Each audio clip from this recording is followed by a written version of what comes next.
Tamil GK. முதல் கேள்வி, தமிழ்த்தாய் வாழ்த்து பாடலை இயற்றியவர் யார்?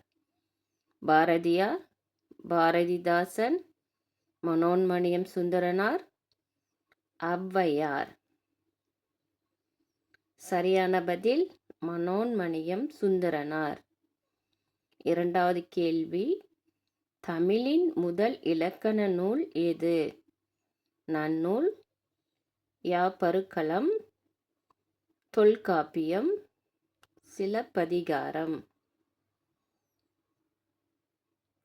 சரியான பதில் தொல்காப்பியம். மூன்றாவது கேள்வி, தேமதுரத் தமிழோசை உலகமெல்லாம் பரவும் வகை செய்தல் வேண்டும் என்று கூறியவர் யார்?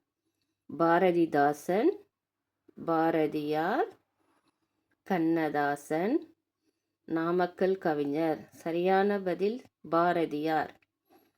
நான்காவது கேள்வி, மணிமேகலை காப்பியத்தின் ஆசிரியர் யார்? இளங்கோவடிகள், சீத்தலை சாத்தனார், கம்பர், நக்கீரர். சரியான பதில் சீத்தலை சாத்தனார்.